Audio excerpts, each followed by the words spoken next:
Meet Danjin. She's one of the 4-star characters you'll meet early on in Wuthering Waves. But if you thought you knew her before, think again. It seems that Danjin has changed a lot, perhaps in response to criticism about her personality previously. Let me take you all the way back to Wuthering Waves' first closed beta test. Danjin was a kind girl who placed a lot of importance on protecting those around her.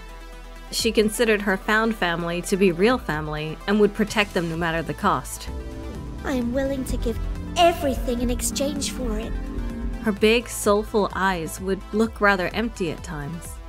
In battle, her demeanor changed completely and she became aggressive and bloodthirsty, a real berserker-type character. And while it may be cool for this outwardly cutesy character to belie a much darker interior, it wasn't handled without its problems. Back then, during the era of the first closed beta test, the website clearly stated that Danjin had dissociative personality disorder.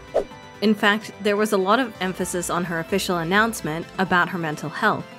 In practice, however, Danjin was pretty close to a yandere archetype, with her extreme attachment to people and objects that she loved, and her extreme desire to destroy anything that got in their way. Understandably, these flippant, stereotypical depictions of mental health caused some concern at the time. There's another factor that made it feel a bit off as well, and that is the fact that Danjin spoke in third person. That's an anime tropey thing that I find never works well in English because it's so infantilizing. And when you combine that with a character who's supposed to suffer from poor mental health, you just end up with this really strange infantilized stereotype that's just gonna make a lot of people uncomfortable. Now, I felt like she had a lot of cool aspects, her design is really nice, her voice actor really gave it her all. Crimson permeate! So you enjoy hurting others? You're all stained in red, just like Danjin.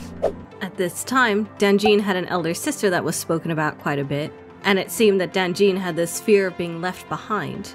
She didn't want to be alone. We never saw Danjin's older sister, and frankly, I was surprised it wasn't Yinlin, considering they have the same type of red hair. But that was then. Fast forward to several months later, we've just seen a character trailer for Danjin. And what's surprising is she is so different. She's almost unrecognizable.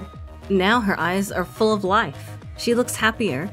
Instead of a lost girl who became bloodthirsty in the midst of a fight, now Danjin stands for justice.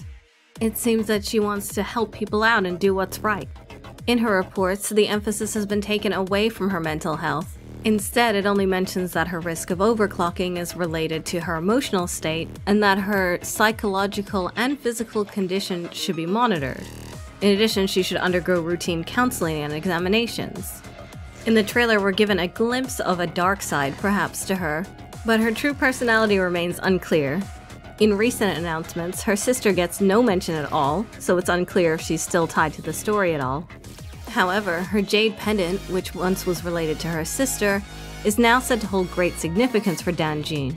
This new Danjin leans much more into the cute side than the creepy side, and even her expression during her resonance liberation has changed. Rather than looking lost and dazed, she looks determined.